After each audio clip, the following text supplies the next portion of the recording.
నమస్తే, welcome to BRK news. నేను Manoj. Today weekend comment with Bandaru Rammohan Rao garu. Rammohan Rao garu, good morning, నమస్తే. Good morning Manoj. Weekend కామెంట్లో first item చూద్దాం. వాయిదా దిశగా స్థానిక ప్రభుత్వాల ఎన్నికలు జరగనున్నాయి. తెలంగాణలో సుప్రీంకోర్టులో బీసీ రిజర్వేషన్ల పెంపుపై కూడా మరో పిటిషన్ దాఖలు చేశారు. అక్టోబర్ 6న సుప్రీంకోర్టు విచారించనుంది. దీనికి సంబంధించినటువంటి అంశం కూడా మనం చూస్తున్నాం. ఎలా చూడొచ్చు రామ్మోహన్ రావు గారు? సుప్రీంకోర్టులో 6వ తేదీకి దీనికి సంబంధించినటువంటి తీర్పు రాబోతుంది. ఇక 8వ తేదీ తెలంగాణ హైకోర్టు తీర్పు రాబోతుంది. ఈ రెండు తీర్పులను ఎలా చూడొచ్చు అంటారు? ఏం చెప్తారు? మనోజ్, మీకు అట్లాగే బీఆర్కే న్యూస్ ప్రేక్షకులకు నమస్కారం. ఇంతకుముందు మనం ఫస్ట్ సెషన్లో మాట్లాడుకున్నాం కనుక దాని వివరణ రేపు కోర్టు తీర్పు వచ్చేదాకా మనం చేసేది రేపు 6 నాడు. రేపేమో సుప్రీంకోర్టు తీర్పు వస్తుంది. మనం ఊహించేది వస్తుంది అనుకుంటున్నాను. చట్టానికి అతీతంగా సుప్రీంకోర్టు కూడా తాను విధించిన నిబంధనలు తానైతే కాదనలేదు కదా, ఖచ్చితంగా 50% క్యాప్ను సమీక్షించేదాకా ఎన్నికలు జరపొద్దని కోరుతుంది. దాని మీద వ్యతిరేకత ఫలితాలు వస్తాం అనుకుంటా, వ్యతిరేక తీర్పు గవర్నమెంట్ కు. రెండోది హైకోర్టులో కూడా, సుప్రీంకోర్టు ఇచ్చిన తర్వాత హైకోర్టు కూడా అంతకంటే ఏం చేయదు. హైకోర్టు ఆర్డర్స్ ను, హైకోర్టు సూచనలు పట్టించుకోకుండా ఇప్పటికే షెడ్యూల్ విడుదలైంది కనుక షెడ్యూల్ కూడా క్యాన్సిల్ అవుతుంది. పార్ట్ బి ప్రకారం ఎన్నికలు పోతామని ఇప్పటికే డిసైడ్ అయింది. ఎన్నికలు ఆగవని అంటుంది ప్రభుత్వం, కానీ ఎన్నికలు ఆగుతాయి. ఈ రిజర్వేషన్ పార్ట్ బి కింద కూడా అమలు చేసే పరిస్థితి ఉండదని నేను అనుకుంటున్నాను. ఎందుకంటే రిజర్వేషన్ ప్రకటించింది కనుక ఆ బీసీ రిజర్వేషన్లను ప్రకటించిన స్థానాలు ఏవి తీసేయాలి అనే సమస్య వస్తే ఒక్క మార్గం కూడా చెప్తాను నేను. లాటరీ ద్వారా చేయొచ్చు. వీళ్ళు చేస్తే ఏం చేయొచ్చు అంటే, ఈ పాత రిజర్వేషన్ తుప్ప పోయినాయి, అయిపోయింది, మళ్ళీ కొత్త రిజర్వేషన్ ఇస్తున్నామని చెప్పి మళ్ళీ రిజర్వేషన్ల ప్రకటన కొత్తగా చేయాల్సి వస్తుంది. అప్పుడు బీసీలకు ఏం చేయాలంటే అదే 23% రిజర్వేషన్ లాటరీ ద్వారా తీయాల్సి వస్తుంది. అప్పుడు ఎందుకంటే అప్పుడు ఆ లాటరీలో వచ్చింది ఏం చేస్తాం అనే పరిస్థితి వస్తుంది. ఏది తీసేసే వీల్లేదు కనుక ఈ ప్రభుత్వానికి నేను ఒక న్యాయవాదిగా సూచన ఏమిస్తున్నానంటే, రేపు పార్టీ బి అమలు కావాలంటే 42% రిజర్వేషన్లు ప్రకటించిన అన్ని పంచాయతీలు క్యాన్సిల్ చేసేసి ఎస్సీ ఎస్టీ రిజర్వేషన్లు కూడా మళ్ళీ అవే ఉంటాయి. ఆల్మోస్ట్ ఆల్ మిగతావి మాత్రం మారుతాయి కనుక బీసీ రిజర్వేషన్లను 23% అంటే దానికి లాటరీ తీసేస్తారు. లాటరీ తీయడం వల్ల మాత్రమే సాధ్యమయ్యే అవకాశం ఉందని నేను అనుకుంటున్నాను. రామ్మోహన్ రావు గారు, అలాగే ఈ రిజర్వేషన్ అంశానికి సంబంధించి మనం చూసుకుంటే గతంలో కూడా 50% మించినటువంటి స్లాబ్ ఏ రాష్ట్రంలో జరిగినటువంటి దాఖలాలు మనకు కనిపించలేదు. గతంలో బీహార్లో ఇలాంటి ఇన్సిడెంటే జరిగింది. మనం చూసాం, బీహార్లో కూడా రిజర్వేషన్ల అంశాన్ని కూడా 2022లో తీసుకొచ్చారు అప్పటి ప్రభుత్వం కూడా. కానీ అక్కడ ఎన్నికలకు వెళ్ళినటువంటి పరిస్థితి అయితే ఉంది. కానీ ఆ ఎన్నికల్ని సుప్రీంకోర్టు తర్వాత రద్దు చేసింది. తర్వాత ఒక సంవత్సరానికి ఇలాంటి ఇన్సిడెంట్ మహారాష్ట్రలో ఒక 5 జిల్లాల్లో కూడా రిజర్వేషన్ల అంశాన్ని తీసుకొచ్చారు. అక్కడ కూడా ఎలక్షన్లు నిర్వహించారు ఈసీ. తర్వాత ఈ ఎన్నికలను రద్దు చేయడం జరిగింది.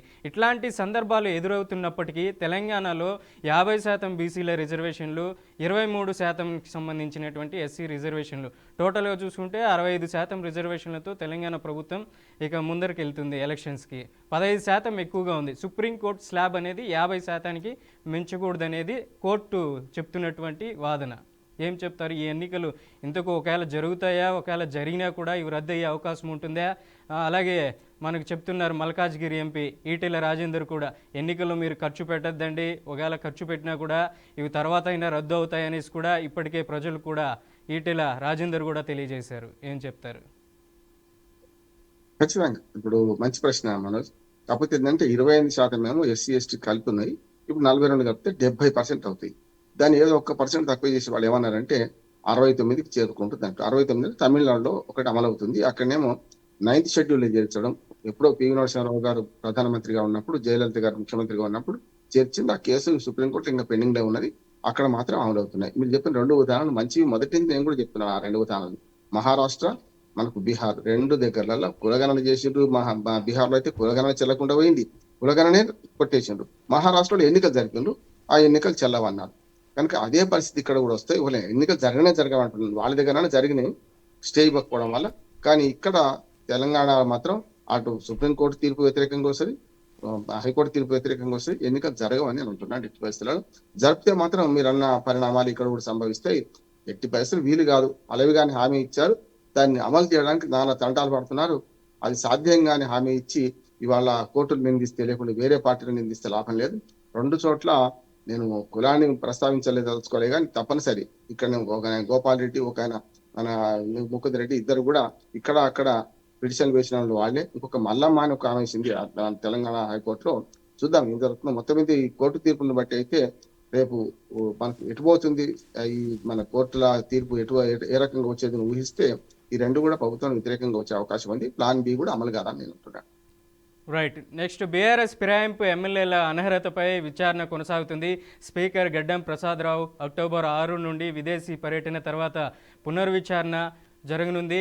ఇది ఈ నెల ఆఖరు వరకు వాయిదా కూడా పడినటువంటి పరిస్థితి అయితే కనపడుతుంది. నిన్నటి రోజున మన బీఆర్ఎస్కి సంబంధించినటువంటి ఆయన శేర్లింగంపల్లి ఎమ్మెల్యే అరికపూడి గాంధీ కూడా మన బీఆర్కే న్యూస్కి లైవ్ లెక్ కూడా వచ్చారు. నిన్న మనం కూడా దాని గురించి శేర్లింగంపల్లి ఎమ్మెల్యే గాంధీ గారితో కూడా చర్చించడం జరిగింది. మీరు జాతీయ కండువా కప్పుకున్నారా సీఎం రేవంత్ రెడ్డి సమక్షంలో, కాంగ్రెస్ కండువా కప్పుకున్నారంటే ఇది స్పీకర్ సమక్షంలో ఉంది అనేసి దాటవేసే పరిస్థితి కూడా శేర్లింగంపల్లి ఎమ్మెల్యే గాంధీ తెలియజేశారు. ఏం చెప్తారు? మొత్తానికి ఈ 10 మంది ఎమ్మెల్యేలు ఎవరైతే పార్టీ ఫిరాయించారో ఆ 10 నియోజకవర్గాల్లో స్పీకర్ వేటు వేసే అవకాశం ఉంటుందంటారా, లేకపోతే సుప్రీంకోర్టు వేటు వేసే అవకాశం ఉందంటారా, రాబోయే రోజుల్లో ఉప ఎన్నికలు జరిగే అవకాశం ఉందంటారా? ఏం చెప్తారు ఈ వార్త గురించి? మనోజ్, మీరు అరికెపూడి గాంధీ చేసిన ఇంటర్వ్యూ నేను నిన్న చూశాను. అద్భుతంగా చేశారు. ఎందుకంటే చాలా ఇరుకున పెట్టే ప్రశ్నలు కూడా అడిగారు. మన పాత్రికేయులుగా మీరైనా నేనే మనందరి బాధ్యత అదే కదా. వాళ్ళ నిజాలు నిగ్గు తేల్చాలంటే ఇరుకున పెట్టే ప్రశ్నలు అడుగు. అంతకంటే రాజకీయ నాయకులు మనకంటే తెలియకలు కనుక వాళ్ళు దాన్ని తప్పించుకునే ఉపాయంలో రకరకాల జిమ్మికులు చేస్తారు. అదేమని చూశాను నేను. భూకంపకోణం మీద ఒకటి, అట్లాగే ఈ ఫిరాయింపుల మీద అడిగిన ప్రశ్నలు చూశాను. చాలా అద్భుతంగా ఇంటర్వ్యూ కొనసాగింది.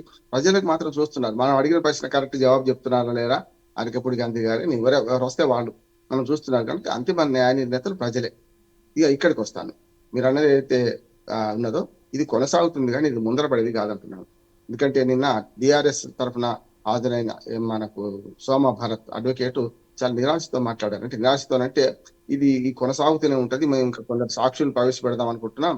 ఈలోగానేమో మన విదేశీ పర్యటన ఉంది కనుక నిన్న శనివారం కూడా స్పీకర్ ట్రిబ్యునల్ ఏర్పాటు చేశారు. యాక్చువల్ గా స్పీకర్ ట్రిబ్యునల్ అనే పాట పెట్టి ఇప్పటిదాకా ఇంత పెద్ద విచారణ నాకు జరిగినట్టు దేశంలో ఎక్కడ అనిపిస్తలేదు. ఎందుకంటే మంచి చెడు టక్కున విచారించారు, అయితే అనర్హత వేటు విధించారు, లేకపోతే కలుపుకున్నారు, లేకపోతే తీర రాజీనామా చేయించారు. అంతవరకు నేను చూశాను. చరిత్రలో చూస్తే ఇంత పెద్ద సుదీర్ఘమైన విచారణ జరగడం అయితే ఫస్ట్ టైం అనుకుంటున్నాను నేను. జరుగుతుంది. జరిగే క్రమంలో స్పీకర్ గారు మధ్యన ఇప్పుడు 15 రోజులు 20 రోజులు తీసుకున్నట్టే లెక్క. ఇవ్వండి, నిన్న 3వ తారీఖు 4వ తారీఖు నుంచి పోయిందంటే 20 రోజులు అయితే పోయినట్టే. మళ్ళీ 24 నాడు ఆయన వస్తారు. 23 రాత్రికి, 24 తర్వాత 2 రోజులు 3 రోజులకు మొదలవుతుంది. అక్టోబర్ 30లోగా అయితే తేల్చే పరిస్థితి లేదు. సుప్రీంకోర్టు గడువు విధించింది 3 నెలలు, అంటే అక్టోబర్ 31కి అయిపోతుంది. ఈ అక్టోబర్ 30, 31 మాత్రం తేలదనుకుంటున్నాను. ఇంకా విచారణ కొనసాగుతుంది. ముఖ్యంగా బీఆర్ఎస్ అడ్వకేట్ అడిగింది ఏంటంటే వీళ్ళందరూ కలిసి ముఖ్యమంత్రి సమావేశం పెట్టిండ్రు, ఆ సమావేశం మన ఫుటేజ్ ఇవ్వండి, వాళ్ళందరూ హాజరయ్యిండ్రు, అందులో ఏం మాట్లాడిండ్రో మాకు ఇస్తే అది మంచి సాక్ష్యం వస్తుంది, ఎందుకంటే మేము మారినామని వాళ్ళు చెప్పుకోవడం ఇవన్నీ ఉన్నాయి కదా అని ఒక మాట్లాడుతున్నారు. కానీ సుదీర్ఘమైన విచారణ కొనసాగుతుంది. వాళ్ళైతే ఆగేది కాదనుకుంటున్నాం.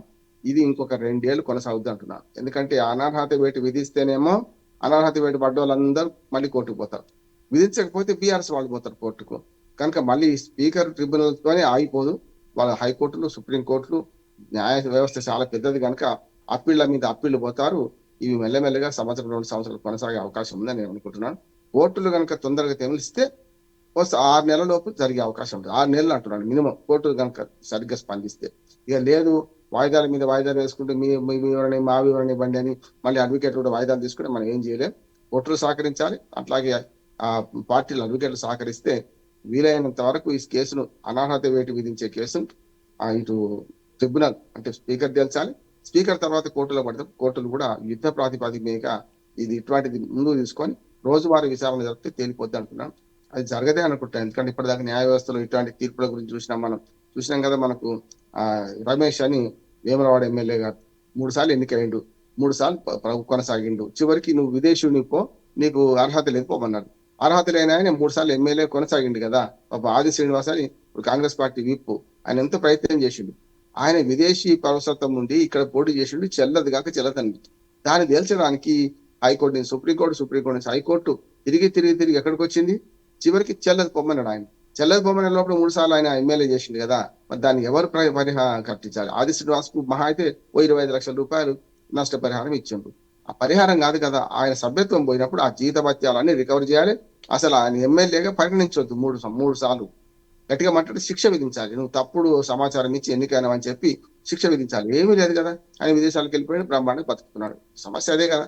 కోర్టులు తాత్సార్యం చేయడం వల్ల ఇట్లాంటి పరిణామాలు జరిగితే మనకు చెన్నమనేని రమేష్ ఇది మంచి ఉదాహరణ.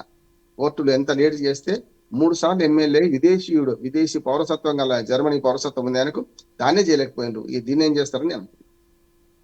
రైట్. బీహార్ అసెంబ్లీ ఎన్నికల నోటిఫికేషన్ త్వరలోనే రానుంది. దీనికి సంబంధించినటువంటి రాజకీయ పార్టీలు కూడా నువ్వా నేనా అంటూ కూడా అక్కడ తలపడుతున్నాయి. ఇండీ కూటమి నుంచి ఆర్జేడీ అలాగే కాంగ్రెస్ పార్టీ ఇండీ కూటమి నుంచి పోటీ చేయనున్నాయి. ఇప్పటికే ఆ రాష్ట్రానికి సంబంధించినటువంటి ఇండీ కూటమి సీఎం అభ్యర్థిగా తేజస్వి యాదవ్ ప్రకటించారు.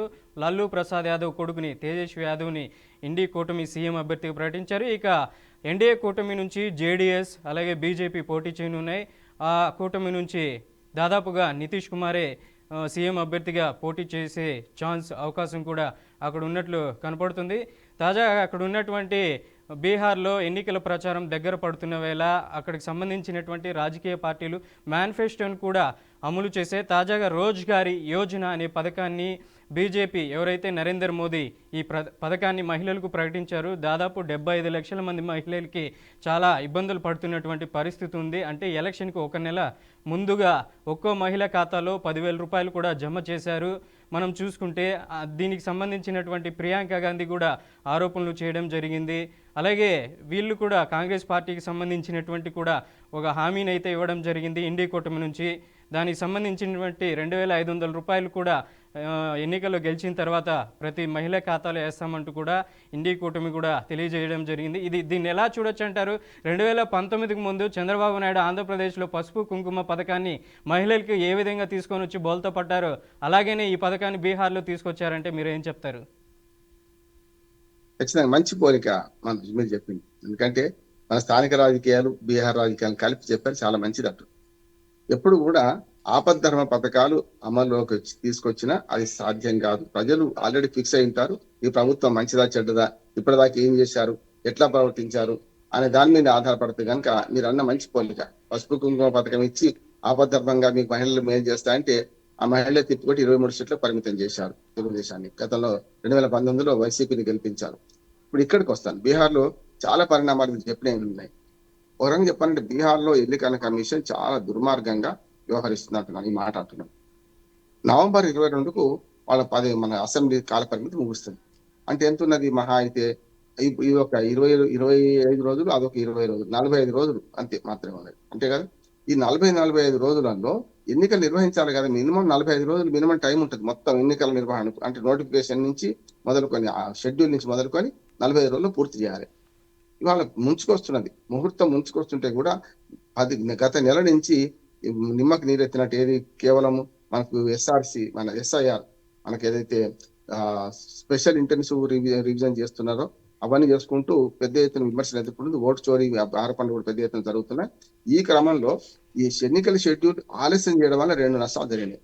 ప్రియాంక గాంధీతో పూర్తిగా చూస్తున్నాం. ఇది పూర్తిగా ఎన్నికల లంచంగా పరిగణించాలి. 10,000 రూపాయలు మహిళల ఖాతాలు వేసిందంటే పూర్తిగా ఎన్నికల లంచమే. అట్లాని మరి వీళ్ళేమన్నా ఉద్ధరించిందంటే వీళ్ళేమంటున్నారు, మేము ప్రతి నెల మనకు మహిళలకు 15,000 రూపాయలు ఇస్తామంటారు. అంటే ఏమన్నట్టు మళ్ళీ వీళ్ళు ఇచ్చేది అదే కదా. ఇప్పుడు వాళ్ళు మొత్తము 10,000 రూపాయలే మొత్తము సంవత్సరానికి వేస్తే ఇప్పుడు వీళ్ళు ఏమంటున్నారు, అదే పథకం కొనసాగిస్తూ మేము నెల నెల ఇస్తామంటున్నారు. నెల ఇస్తామంటే అంతకంటే 30,000 ఇస్తా అంటున్నారు వీళ్ళు మొత్తం కలిస్తే. అంటే ఇప్పుడు 1,500 రూపాయలు నెలకి ఇస్తే మరి 30,000 అవుతుంది కదా. 12 నెలలు ఉన్నాయి కనుక ఇవన్నీ చూస్తే అంటే వీళ్ళైనా వాళ్ళైనా డబ్బును ప్రజాధనాన్ని వాళ్ళు పంచే ప్రయత్నం చేస్తున్నారు. కాకపోతే పంచి వీళ్ళు చూపించారు, పంచుతామని వాళ్ళు చెప్తున్నారు, అంతే తేడా. రెండోది ఏంటంటే ముఖ్యమంత్రి అభ్యర్థిగా ఇంతవరకు ఎవరిని ప్రకటించలేని విమర్శను దూరం పెడుతూ తేజస్వి యాదవ్ను ప్రకటించారు. ఈ ఎన్నికల కమిషన్ విషయానికి వస్తే ఇట్లాంటి పథకాలు ప్రకటించడానికి కేంద్ర ప్రభుత్వానికి మంచి వెసులుబాటు ఇస్తుందని నేను అనుకున్నాను. అంటే ఆలస్యం చేయడం వల్ల ఏమైందంటే నిన్నటికి నిన్న పిఎం సేతు కూడా దేశవ్యాప్తంగా చేసినా బీహార్లో కూడా పనికొస్తుంది కదా.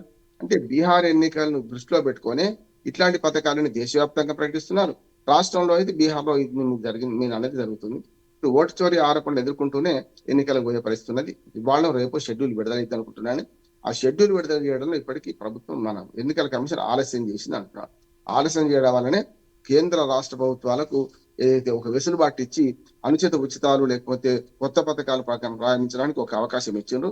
నా ఉద్దేశం ఏంటంటే పార్లమెంటు ఓ చట్టం చేయాలి, లేకపోతే సుప్రీంకోర్టును కల్పించుకోవాలి అంటున్నారు. ఎప్పుడైనా ఈ అసెంబ్లీ ఎన్నికలు కానీ పార్లమెంట్ ఎన్నికలు కానీ 6 నెలల ముందు, అంటే ఆ పదవీ కాలం అయిపోయేలోగా, అంటే అసెంబ్లీ కానీ పార్లమెంటు ఆ పదవీ కాలం అయిపోయేలోగా 6 నెలల ముందు ఎలక్షన్ కమిషన్ పరిధిలోకి పోతుంది, ఎప్పుడైనా చేయొచ్చు. కనుక 6 నెలల ముందు నుంచి, అంటే వచ్చే 6 నెలల రైట్. తమిళనాడు తమిళ వచ్చే వెట్రి వచ్చే కలగం 6 నెలల నెక్స్ట్ ఐటమ్ చూద్దాం. ఒక్క మాట సార్, ఒక్క మాట ఓకే, మళ్ళీ. చెప్పండి చెప్పండి. ఆ వచ్చే 6 నెలల కాలం ఉన్నప్పుడే కొత్త పథకాలు ఆపేయాలంటున్నాను. ఓకే. కొత్త పథకాల ప్రకటన అనేది అసెంబ్లీ పార్లమెంట్ ఎన్నికల 6 నెలల ముందు జరిగేది ఉంటే అప్పటి నుంచి మొత్తం ఆపేయాలి. దీనికి ఎలక్షన్ కమిషన్ శ్రీకారం చుట్టాలి. ఒకవేళ ఎలక్షన్ కమిషన్ చొరవ తీసుకోకపోతే సుప్రీంకోర్టు లాంటిది గీత విధించాలి. రైట్. పార్లమెంట్ లో చట్టం చేస్తే బెస్ట్. పార్లమెంట్ లో ఉన్నది కదా, 6 నెలల ముందు నుంచి ఎలక్షన్ కమిషన్ పరిధిలోకి పోతుంది. మరి వాళ్ళు ఎన్నికల కోడ్ ఎప్పటి నుంచి వర్తించాలి? ఇప్పటికి కూడా ఎన్నికల కోడ్ అమల్లో లేదు అక్కడ. ఇవాళ నోటిఫికేషన్ రాలేదు కనుక, షెడ్యూల్ రాలేదు కనుక ఎన్నికల కోడ్ అమలు లేదు కనుక ఇవాళ కూడా కొత్త పథకం ప్రకటిస్తుంటారు కదా వీళ్ళు, కేంద్ర ప్రభుత్వం కానీ అధికారులు ఎవరుంటే వాళ్ళు. ఇది కరెక్ట్ కాదు. ముందే ఈ ఎన్నికల షెడ్యూల్ ప్రకటన కన్నా ముందే ఈ 6 నెలల ముందు నుంచి ఎన్నికల కోడ్ వర్తిస్తే ఇట్లాంటి జిమ్మికులు, మీరు అన్న పసుపు కుంకుమ జిమ్మికులు కానీ, ఇప్పుడు 10,000 రూపాయలు మహిళలకు ఇచ్చే జిమ్మికులు జరగకుండా ఉంటాయి. దాని మీద సుప్రీంకోర్టు, పార్లమెంటు, ఎలక్షన్ కమిషన్ ముగ్గురు ఆలోచించాలని నేను కోరుతున్నాను. రైట్. నెక్స్ట్ అంతర్జాతీయం చూద్దాం. మారుభూమిగా మారిన గజ, డొనాల్డ్ ట్రంప్ శాంతి ప్రతిపాదనలు అంగీకరిస్తున్న హమాస్, ట్రంప్ చెప్పిన విననంటున్న ఇజ్రాయెల్ నేత నేతన్యాహు, ప్రపంచ శాంతి బహుమతి కోసం డొనాల్డ్ ట్రంప్ ఆరాటపడుతున్నారంటూ కూడా ఈ వార్తను మనం వీకెండ్ కామెంట్లో చూస్తున్నాం. ఏం చెప్తారు ఈ వార్త గురించి? నిజంగానే మరుభూమిగా మారింది అంటున్నారు. నిన్ననే మనకు ఉక్రెయిన్ మన కీవ్కి వెళ్లే రైలు మీద రష్యా అమానుషంగా దాడి చేసింది. చాలా మంది పౌరులు చనిపోయారు, క్షతగాత్రులు అయ్యారు. ఇది మరి రష్యా యొక్క దుర్మార్గం అంటున్నాను. ఏ మాటకు ఆ మాట చెప్పుకోవాలి. రష్యా ఉక్రెయిన్ యుద్ధం 2 ఏళ్ళు దాటింది. ఇప్పటికే శాంతి వచనాలు పలుకుతున్న ట్రంప్ ఇప్పటికీ నేను 7 యుద్ధాలు ఆపిన అంటున్నాడు. దీని మీద ఒక మంచి ప్రయత్నం చేసిండు, కాదంటలేదు. కానీ ఆ ప్రయత్నం చేసే క్రమంలో ఇవాళ మరి రష్యా దూకుడుగా వ్యవహరించింది, మరి దుర్మార్గంగా వ్యవహరించింది ఒకటి. ఇప్పుడు గాజా మీద కూడా ఇప్పుడు రెండో యుద్ధం, ఈ ఇజ్రాయెల్ గాజా మీద జరుగుతున్న దాన్ని కూడా చూస్తున్నాం. గాజా మరుభూమిగా మారిపోయింది. అంటే అక్కడ ఉక్రెయిన్ లో ట్రైన్ మీద యుద్ధం, ఓ రకంగా పౌరులు చనిపోయారు. ఇక్కడనేమో గాజా మీద యుద్ధం, దాంతో కూడా కీవ్కి వెళ్ళి దీని మీద కూడా పెద్ద ఎత్తున గాజాను విధ్వంసం చేశారు. ఇప్పుడు గాజా ఎవరు స్వాధీనం చేసుకోవాలనే దాని మీద ఉన్నది. ఇప్పటికే ఒక ప్లాన్ చేశారు ఎవరు, ట్రంప్. ఏంటంటే గాజాను మాకు అప్పగించండి, ఆ మరుభూమిని అప్పగిస్తే దాన్ని మా బాగు చేసుకుంటాం ఏమంటున్నారు. ఏం మిగిలే, ఊరు ప్రజలు మిగిలే, ఆస్తులు మిగిలే. అక్కడ ఏం చేస్తాడు ఆయన? కనుక ఇవన్నీ చూస్తే ఇవాళ యుద్ధం ఆపని ఏమో హమాస్ కు పిలిపిస్తే హమాస్ ముందుకు వచ్చింది. ఇవాళ యుద్ధ ఖైదీలను మేము విడుదల చేస్తాం, మా దగ్గర బందీలో ఉన్న వాళ్ళని విడుదల చేస్తామని తీవ్రవాద సంస్థ దారికి వస్తున్నది. ట్రంప్ చెప్పినట్టు వింటా అంటుంది. కానీ అటు పక్కనేమో ఈ మన ఇజ్రాయెల్ వింటలేదు. అంటే తను చెప్పినట్టు విని తాను చెప్పినట్టు చేస్తుంది అనుకున్న ఇజ్రాయెల్ తన మిత్రుడే వినడం లేదు. శత్రువు అనుకొని ఇప్పటిదాకా దాడులు చేయించి పెద్ద ఎత్తున నష్టపరిచిన అమెరికా మాటలు ఇప్పుడు వింటా అంటుంది హమాస్. హమాస్ దారికి వస్తున్నప్పుడు ఇజ్రాయెల్ కూడా వినాలంటున్నాను. అంతేందుకు వాళ్ళు చూసిన 20 సూత్రాల పథకం ప్రవేశపెట్టారు వాళ్ళు. ఆ 20 సూత్రాల్లో ప్రధానంగా 5 ఏమైతుందంటే శాంతి ఒప్పందం కుదుర్చుకోండి, వీళ్ళు మీ తెరువు వాళ్ళు రావద్దు, వాళ్ళ తెరువు మీరు రావద్దు, ఈ గాజా లో మానవ హననం, మానవ మన నరమేధం జరగొద్దు అని ఇద్దరు జాగ్రత్తగా ఉండాలి. హమాస్ కనుక దారికి వస్తే పాలస్తీనా దేశానికి కూడా ఒక లాభం అంటున్నాం మేము. అందుకని ఈ రెండింటి మధ్యన ఆ ఘర్షణ నివారించే పరిస్థితి తీసుకొస్తామని ట్రంప్ ప్రయత్నం చేస్తున్నాడు. కానీ తన మిత్రుడే వినడం లేదు. అంతేందుకు మన భారతదేశంతో సహా, రష్యాతో సహా 20 దేశాలు ఇవాళ ట్రంప్ ప్రతిపాదన అంగీకరిస్తున్నారు. ట్రంప్ చేసే పిచ్చి పనులకు ఎవరు సహకరిస్తున్నారు, కానీ ఇది మంచి పని అని చెప్పి ట్రంప్ ప్రతిపాదన అందరూ అంగీకరించి ఒప్పుకోమంటున్నారు. హమాస్ లాంటి తీవ్రవాద సంస్థ దిగి వచ్చి మన దేశాలు అందరూ ఒత్తిడితో మేము చేస్తాం, వాళ్ళ ఒత్తిడితో ఒకటి వాళ్ళకు చాతనైతే లేదు, అయిపోయింది. అంటే ఎంత తీవ్రవాదం చేసినా కూడా తమకు నష్టం అవుతుంది, గాజా మొత్తం మరుభూమిగా మారిపోయింది అనే దానికి వాళ్ళు దారికి వచ్చి చేస్తుంటే, ఇజ్రాయెల్ మాత్రం తనదేంటితో ఒక వంక అమెరికాని శాంతి ఒప్పందం అంటుంది, వీడియో దాడులు చేస్తున్నారు. ఇవాళ అమెరికా అధ్యక్షుడు పెట్టిన ఏదైతే డెడ్ లైన్ ఉందో ఆదివారం సాయంత్రం, ఇవాళ సాయంత్రాన్ని ముగుస్తుంది. అంటే ఇవాళ సాయంత్రం ముగిసే గడువు లోపట్నే హమాస్ స్పందించింది, ఇజ్రాయెల్ మాత్రం ఇంకా స్పందించలేదు. సాయంత్రానికి తెలుస్తుంది మనకి ఏంటంటే ఈ ఆదివారం సాయంత్రానికి మరి ఇజ్రాయెల్ కూడా దారికి వచ్చి మేము దాడులు ఆపేస్తామంటారా, మళ్ళీ చేస్తారా చెప్పలేం. ఇది జరిగేది ఎట్లా ఉంటుందో చూద్దాం మరి పరిణామం. అలాగే ఇజ్రాయెల్ దేశాధ్యక్షుడు నేతన్యాహు కూడా ససేమిరా అంటున్నారు. ట్రంప్తో శాంతి చర్చలకు కూడా కలవమంటూ కూడా ఆయన ప్రకటన కూడా చేశారు. ఎలా చూడొచ్చు? ట్రంప్ ప్రపంచ పటంలో మొదటి స్థానం కోసం ఆరాట పడుతున్నారంటే ఏం చెప్తారు? ట్రంప్ చాలా ఆనందపడుతున్నాడు. ఇప్పుడు ఇవాళ అమెరికా ప్రజాస్వామ్య దేశంగా అవతరించి, అంటే పురాతన ప్రజాస్వామ్య దేశం వరని చెప్పాలంటే 250 ఏళ్ల నుంచి ప్రజాస్వామ్య దేశం కొనసాగుతుంది. వచ్చే సంవత్సరానికి 250 ఏళ్ళు పూర్తవుతుంది. ఆ సందర్భంగా ట్రంప్ ఫోటోతో ఒక నాణ్యాన్ని కూడా ఇవాళ విడుదల చేస్తున్నారు అక్కడ ప్రభుత్వం. దాంతో పాటు ఆయన శాంతి ఒప్పందాలు కుదిరిస్తున్నా అని చెప్పి నోబెల్ శాంతి బహుమతి కోసం ఆరాటపడుతున్నారు. ఇది కూడా ఒక విచిత్రమే. ఎందుకంటే ఇప్పుడు ఆయుధాలు పెట్టి ఆయుధ బేహారుగా అందరికీ ఆయుధాలు అమ్మి యుద్ధాలు ప్రోత్సహించిన ఇట్లాంటి అమెరికా అధ్యక్షుడికి శాంతి బహుమతి రావాలని కోరుకుంటున్నారు. ఇవ్వకపోతే మీరే నష్టపోతా ఉంటున్నారు. గమ్మత్ ఏంటంటే రేపు అక్టోబర్ 8 నాటికి అన్ని బహుమతులు ఇప్పటికే ప్రకటించారు. అంటే సైన్స్ లో కానీ సాంకేతిక రంగంలో కానీ నోబెల్ బహుమతులు ప్రకటించారు ఇప్పటికే. ఇప్పుడు ఒకటే మిగిలింది శాంతి బహుమతి, ప్రపంచ శాంతి బహుమతి మిగిలింది. ఇది నాకే వస్తుందని నేను ఆశపడుతున్నాను. దానికి గానే వీలైన తొందరగా, అంటే 8 అంటే 2 రోజులే ఉంది కదా, ఇవాళ రేపటిలోగా ఇది పూర్తి చేయాలి. ఇవాళలోగా 5వ తారీఖు సాయంత్రానికల్లా ఇజ్రాయెల్ మన ఇటు పక్కన హమాస్ యుద్ధం ఆపాలి అని ప్రయత్నం చేస్తున్నారు. ఇది ఆగితే నాకు శాంతి బహుమతి వస్తుందని ఆశపడుతున్నాను. కానీ మీ పరిణామాలు వేరుగా ఉంటున్నాయి. ఇటు పక్కన ఇజ్రాయెల్ వినడం లేదు, అటుపక్క రష్యా ఉక్రెయిన్ మధ్య యుద్ధం కూడా అట్లాగే ఆగకుండా కొనసాగుతుంది. కనుక మరి అమెరికా అధ్యక్షుడి ఆశలు అడియాశలు అవుతాయా, లేకుంటే నోబెల్ శాంతి బహుమతి పొందుతారా అని వేచి చూడాలి. కానీ ఈ మొత్తం సిరిసిలా చూస్తే ఆయన అందరికి శత్రువు అవుతున్నాడు ట్రంప్. 250 ఏళ్ల ప్రజాస్వామ్యంలో మరి ఇటువంటి అధ్యక్షుడు చూడలేదంటున్నారు. ఇంకోటి ఏంటంటే షట్ డౌన్ కూడా అయింది. ఇప్పుడు అమెరికాలో ఆర్థిక వ్యవస్థ మంత్రి చిన్నాభిన్నం అయిపోయింది. దాంతో పాటు జీతాలు ఇచ్చే పరిస్థితి లేకుండా అమెరికా కాంగ్రెస్ మరి డెమోక్రాట్లు పూర్తిగా తిరగబడి రిపబ్లికన్లు కూడా లోపల ఉన్నది కనుక మెజార్టీ రాకుండా ఇది దాదాపు 81 తర్వాత 15సారి ఇప్పటిదాకా షట్ డౌన్ జరిగింది. అందులో సుదీర్ఘకాలం పాటు షట్ డౌన్ జరిగింది ట్రంప్ హయాంలోనే. గతంలో 2018లో ఇదే జరిగింది. 35 రోజుల పాటు జీతాలు లేకుండా భత్యాలు లేకుండా ఉన్నారు. ఇప్పుడు కూడా అదే జరుగుతుంది. నిన్న నుంచి 3 రోజుల నుంచి షట్ డౌన్ జరిగింది. ఇవాళ అత్యవసర సర్వీసులు తప్ప మిగతా వాళ్ళకి జీతాభత్యాలు ఇచ్చే పరిస్థితి లేదు. పెద్ద ఎత్తున ఇప్పుడు వాళ్ళ ఆర్థిక పరిస్థితి తలకిందులయ్యే పరిస్థితి ఉన్నది. ఒకటేమో సుంకాల పెంపు, ఈ ఎగుమతులు దిగుమతుల మీద విధానాలు నష్టపరిచినాయి. ఇప్పుడు అమెరికన్ కాంగ్రెస్ సెనేట్ ఏదైతే ట్రంప్ కు మద్దతు ఇవ్వకపోవడం, ఆర్థిక బిల్లును పాస్ చేయకపోవడం వల్ల ఏమైందంటే రోజువారీ రూపాయి ఖర్చు చేయాలన్నా అనుమతులు ఎందుకు ఖర్చు చేయడానికి వీల్లేదు కనుక అత్యవసర సర్వీసులు ఆగిపోయినాయి. అదొక్కడ తప్ప మిగతా అన్ని కూడా మ్యూజియాలు లేకపోతే పార్కులు నిర్వహణ ఇవన్నీ అయిపోయింది. 7,50,000 మంది ఉద్యోగులకు ఇవాళ జీతాలు లేకుండా పనిచేయాల్సిన అవసరం వచ్చింది.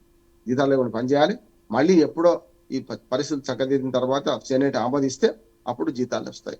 ఇవి చాలా రోజులు జరిగింది. ట్రంప్ హయాంలోనే ఎక్కువ సార్లు జరిగింది. పోయినసారి ట్రంప్ హయాం 2017 నుంచి 21 వరకు 3 సార్లు జరిగింది. ఇప్పుడు మళ్ళీ ఇప్పుడు తను 2వసారి అధికారంలోకి వచ్చినాక మళ్ళీ మొదటిసారి జరుగుతుంది. మరి సుదీర్ఘ కాలం పాటు పోయినసారి లాగా 35 రోజులు కొనసాగుతుందా ఈ ఆర్థిక దిగ్బంధనం? లేదు, అతి త్వరలో చేస్తారంటే నాకైతే ఆశ లేదు. ట్రంప్ మాట వినడానికి సెనేటర్లు ఒప్పుకోవడం లేదు. ట్రంప్ చేస్తున్న పిచ్చి పనులతో మన ఆర్థిక వ్యవస్థ నాశనం అవుతుంది, దేశం నాశనం అవుతుంది, మీరు మార్చుకోకపోతే లాభం లేదనే ఒక సంకేతం ఇస్తూనే ఒక చురక పెట్టిండ్రు. ఆ చురక అంటింది కనుక మరి ట్రంప్ మారితే బిల్లు పాస్ అవుతుంది. ట్రంప్ మారకపోతే సీత ఎవరు చెప్పినా వినడంటే ఈ షట్ డౌన్ ఆర్థికంగా ఏదైతే సెనేట్ ఆమోదించకుండా ఉన్న ఆర్థిక బిల్లు ఆమోదం పొందాలంటే ఈయన కొంచెం మెత్తబడాలి. లేదనుకుంటే ఇంకా దీన్ని కొనసాగే పరిస్థితి ఉంటుందని నేను అనుకుంటున్నాను. అమెరికా పౌరులకే ఈ భవిష్యత్ మీద ఒక పెద్ద ఆందోళన మాత్రం ఉన్నదని నేను. రైట్. బండారు రామ్మోహన్ రావు గారు, టుడే విశ్లేషణలో మీ విలువైన సమయాన్ని కేటాయించినందుకు ధన్యవాదాలు. ఇది ఇవాల్టి weekend comment. Next week weekend కామెంట్లో మళ్ళీ కలుద్దాం. చూస్తూనే ఉండండి బీఆర్కే న్యూస్, తెలుగోడి సత్తా.